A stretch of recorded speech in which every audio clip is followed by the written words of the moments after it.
আবার নতুন করে চিন্তা ভাবনা করে দেখছি। বিগত ৩ দশকে বাংলাদেশে নারীর অর্থনৈতিক ক্ষমতায়ন, বাল্যবিবাহ রোধ ও শিক্ষায় সমান অধিকার প্রতিষ্ঠার ক্ষেত্রে উল্লেখযোগ্য অগ্রগতি হয়েছে।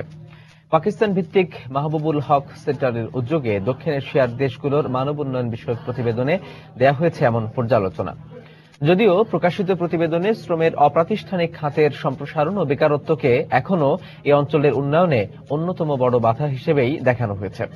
মঙ্গলবার রাজধানীর মহাখালীর ব্র্যাক সেন্টার ইনে আয়োজিত প্রতিবেদন প্রকাশ অনুষ্ঠানে এসব পর্যালোচনা উপস্থাপন করে BRAC institute for governance and development. অনুষ্ঠানে ইউএনডিপির মানব উন্নয়ন প্রতিবেদন কার্যালয়ের পরিচালক ডক্টর সেলিম জাহান, বাংলাদেশ ব্যাংকের সাবেক গভর্নর ডক্টর সালেউদ্দিন আহমেদ ছাড়াও বিভিন্ন বেসরকারি উন্নয়ন সংস্থার প্রতিনিধিরাও উপস্থিত ছিলেন। নড়াইলে চিংড়ি চাষে আগ্রহ হারাচ্ছেন চাষিরা। মানসম্মত পোনার সংকট, খাবারের দাম বৃদ্ধি এবং উৎপাদনের